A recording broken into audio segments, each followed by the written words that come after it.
کیسا رہے گا؟ یہ کوزہ مجھے دے دو تاکہ اس کے بدلے کوئی چھوٹا سا کوزہ خرید لاؤں اور اس کے ساتھ کھانے پینے کے لیے بھی کچھ لے آؤں۔ اس کی بیوی جو پہلے ہی غصے میں تھی کہنے لگی، اس کوزے کی جان سے بھی ہاتھ دھو لو، یہ کوزہ نہ تو تم سے کوئی خریدے گا اور نہ ہی گروی رکھے گا، بلکہ ایسا کرو اس کوزے کو کسی کو بخش دو یا توڑ دو۔ مایوس یوسف اب آگے بڑھا اور کوزہ اٹھا کر کہنے لگا، مجھے ذلیل تو نہ کرو، تم جانتی ہو میں اپنے بچوں کے لیے ہی یہ سب کچھ کر رہا ہوں۔ اس کے بعد یوسف نے اپنی بیوی کو خدا حافظ کہا اور گھر سے نکل گیا۔ بازار میں پہنچنے کے بعد وہ سب سے پہلے ایک عطار کی دکان پہ گیا اور اس سے قرض مانگنے لگا۔ عطار نے کہا، بے شک میں تمہیں قرض دینے کے لیے تیار ہوں کیونکہ میں تمہیں پہچانتا بھی ہوں، لاؤ اپنی کوئی چیز لاؤ جسے گروی رکھ کر مجھ سے قرض لے سکو۔ یوسف نے اسے کوزہ دکھاتے ہوئے کہا، میرا سرمایہ تو فقط یہی کوزہ ہے۔ عطار نے کوزہ کو دیکھا اور کہنے لگا، آخر ایک استعمال شدہ اور پرانا کوزہ جس کا رنگ بھی اڑا ہوا ہے، گروی رکھنے کے قابل نہیں ہے، اس لیے جاؤ اور کوئی ایسی چیز لے آؤ جو گروی رکھنے کے لائق تو ہو۔ اس کے بعد یوسف اس عطار کی دکان سے باہر نکلا اور دوسری دکانوں کا رخ کیا، لیکن اس کی تمام کوششیں ناکام ہوئیں کیونکہ کوزہ بہت پرانا تھا اور کوئی بھی اسے اس کوزہ کے بدلے قرض دینے پر آمادہ نہ ہوا۔ سورج ڈوبنے کے قریب تھا اور اندھیرا چھانے والا تھا۔ یوسف کے دل میں نا امیدی کی کیفیت طاری تھی۔ وہ خود سے کہنے لگا، شاید میں نے اپنی بیوی سے وعدہ کر کے غلطی کر دی ہے، اس کوزہ کو کوئی بھی گروی نہیں رکھے گا، مجھے لگتا ہے اب اسے بیچ ہی دینا چاہیے۔ اس نے ارادہ کیا اور واپس پلٹا اور خریداروں کو بلانے اور کوزہ فروخت کرنے کی آوازیں لگاتا رہا، اس لیے کہ یہی کوزہ اس کی آخری امید تھی اور اس کی خواہش تھی کہ اسے ہر قیمت پر فروخت کرے تاکہ اس کے بیوی بچے کم از کم ایک وقت کے کھانے سے محروم نہ رہیں۔ لیکن اس کی بدقسمتی کہ کوئی بھی خریدار نہ ملا۔ سورج اب مکمل غروب ہو چکا تھا اور اندھیرا چھا چکا تھا، اس لیے وہ تھکا ہارا گلی کوچوں میں اکیلا رہ گیا۔ پھر وہ ایک مدھم سی روشنی کے سامنے بیٹھ گیا جو ایک مکان کی کھڑکی سے چمک رہی تھی۔ وہ کافی دیر بیٹھا رہا اور سوچتا رہا کہ اس حالت میں کیسے گھر جائے اور بیوی بچوں کو کیا جواب دے۔ اس نے اپنا سر جھکا لیا اور بدستور سوچتا رہا کہ اتنے میں اسے ایک مچھلی فروش کی آواز سنائی دی۔ یہ مچھلی فروش بھی یوسف ہی کی طرح مجبور اور تنگ دست تھا، اس لیے وہ بھی اسی جگہ آ کر بیٹھ گیا جہاں وہ بیٹھا ہوا تھا۔ جلد ہی وہ دونوں ایک دوسرے کا حال احوال سننے اور کہنے لگے اور ایک دوسرے کے غم گسار بن گئے۔ مچھلی فروش کہنے لگا، ہم دونوں کے حالات ایک جیسے ہیں، آؤ کوئی ایسا کام کریں کہ تم اس کوزے سے چھٹکارا حاصل کرو اور میں اس مچھلی سے جو میرے ہاتھ میں بچی ہوئی ہے، میں تم سے کوزہ لے لیتا ہوں اور تم مجھ سے مچھلی لے لو اور اپنے گھر جاؤ تاکہ کم از کم آج کی رات تو تمہاری بیوی اور بچے اپنا پیٹ بھر سکیں۔ یوسف نے کچھ سوچا اور کہنے لگا، ہمارے لیے اس کے علاوہ اور کوئی چارہ بھی تو نہیں، میں بجائے اس کے کہ خالی ہاتھ گھر جاؤں کم از کم ایک مچھلی تو میرے ہاتھ میں ہوگی۔ اب یوسف ایک چھوٹی سی مچھلی کا مالک بن گیا اور اس کے بدلے مچھلی فروش کو ایک بڑا لیکن پرانا کوزہ مل گیا تھا۔ مچھلی فروش نے بہت جلد کوزہ لے لیا اور گھر کی طرف تیزی سے روانہ ہو گیا اور چھوٹی سی مچھلی یوسف کے حصہ میں آ گئی۔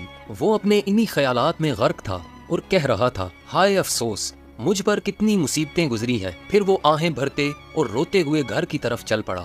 جب وہ گھر پہنچا تو نہایت حسرت اور دکھ بھرے انداز سے دروازے پر دستک دی تو معمول سے جلد دروازہ کھول دیا گیا۔ اسے معلوم تھا کہ اس کی بیوی اور اس کے بچے آنے کی گھڑیاں گن رہے تھے۔ وہ گھر میں داخل ہوا تو صحن میں بیوی بچوں کے سامنے وہ مچھلی رکھ دی اور انتظار کرنے لگا کہ اس کی بیوی کیا کہتی ہے۔ اگرچہ یہ مچھلی چھوٹی سی تھی لیکن اس پرانے کوزے کو گروی رکھنے کے برابر ضرور تھی۔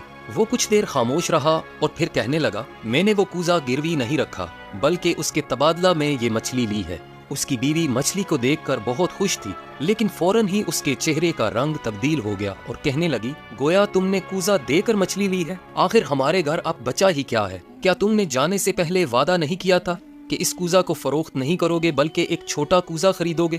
یوسف اپنی بیوی کی باتیں سن کر سر جھکائے بیٹھا تھا اور بس اتنا کہہ سکا، اس کوزہ کو گروی رکھنے کے لیے کوئی بھی تیار نہ ہوا۔ میرے ہاتھ پاؤں بندھے ہوئے تھے اور میں مجبور تھا۔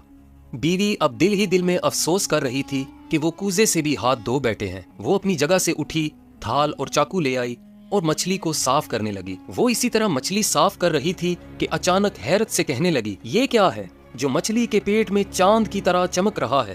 یوسف آگے بڑھا اور مچھلی کے پیٹ کی آلائش دیکھ کر خوشی سے چلانے لگا، موتی، اے عورت، یہ تو قیمتی موتی ہے۔ یوسف کے چلانے سے اس کا خاموش اور اداس گھر خوشی سے بھر گیا تھا۔ وہ رات اس کی بیوی اور بچوں نے یاد الہی میں گزار دی اور خوشی سے پھولے نہ سمائے۔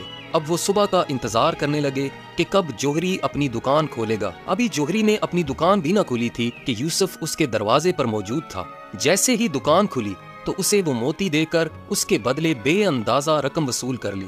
اس دفعہ وہ خالی ہاتھ نہ تھا، بلکہ گھر جاتے ہوئے اس کی گٹھڑی درہم و دینار سے بھری ہوئی تھی۔ یوسف نے اس رقم سے گھر کی ضروریات، بچوں کے لباس اور نئے بچھونے خرید لیے۔ کافی عرصہ کے بعد ان کے طرز زندگی میں تبدیلی واقع ہو چکی تھی۔ جب چند دن گزر گئے تو یوسف کے حالات بھی پریشانی سے آسودگی میں تبدیل ہو گئے۔ لیکن کہتے ہیں کہ زندگی ایک مسلسل امتحان ہے۔ ایسا ہی ایک واقعہ یوسف کے ساتھ دوبارہ پیش آیا۔ ایک دن شام سے تھوڑی دیر پہلے اس کے دروازے پر دستک ہوئی تو یوسف نے دروازہ کھول کر دیکھا، ایک پریشان حال درویش اس کے سامنے کھڑا ہے اور وہ صاحب خانہ کا انتظار کر رہا تھا۔ یوسف بھی اب کوئی فقیر نہ تھا بلکہ صاحب مال تھا۔ درویش کو دیکھ کر وہ بے حد خوش ہوا اور مسکراتے ہوئے اسے دعوت دی کہ اندر تشریف لے آئیں۔ درویش نے یوسف کو اپنا تعارف کرایا اور کہنے لگا، نہیں، میرے پاس مہمان بننے کا وقت نہیں ہے، میں مجبور اور تنگ دست ہوں۔ اگر تم انسان دوستی کا ثبوت دینا چاہتے ہو تو میری مدد کرو تاکہ اپنی پریشانی سے میں نجات پا سکوں۔ یوسف نے جب یہ باتیں سنی تو گہری سوچ میں ڈوب گیا اور دل میں کہا، کچھ بھی ہو میں اس درویش کی مدد ضرور کروں گا، کیونکہ چند دن پہلے میں بھی اسی درویش کی طرح ایک پریشان حال اور فقیر تھا۔ پھر وہ کچھ کہے بنا تیزی سے مڑا اور کمرے سے سنہری سکوں سے بھری ہوئی تھیلی لا کر درویش کو پیش کر دی۔ درویش نے جوں ہی تھیلی دیکھی تو اس کے چہرے پر خوشی کے آثار نظر آنے لگے اور مسکرانے لگا اور کہا، واقعی درست ہے، تم سخی اور انسان دوست ہو۔ میں نے کئی دن پہلے لوگوں کی زبانی تمہاری تعریفیں سن رکھی تھیں، لیکن مجھے اس بات پر یقین نہ تھا کہ تم ایسے انسان دوست ثابت ہوگے۔ اگر تم سچ پوچھتے ہو تو مجھے ان سنہری سکوں کی کوئی ضرورت نہیں، میں تو صرف اس لیے آیا تھا کہ دیکھ سکوں کہ لوگوں کی زبانی جو باتیں سنی تھی وہ درست ہیں یا نہیں۔ درویش نے پھر ایک سرد آہ بھری اور آسمان کی طرف دیکھ کر کہنے لگا، میں کئی سالوں سے گوشہ نشین ہوں اور عبادت الہی میں مصروف ہوں، لیکن مجھے ایسا مرتبہ نہیں ملا جس مرتبہ پر تم فائز ہو چکے ہو۔ درویش نے اتنا ہی کہا اور دونوں ہاتھ اٹھا کر یوسف کو دعائیں دیتا وہاں سے رخصت ہو گیا۔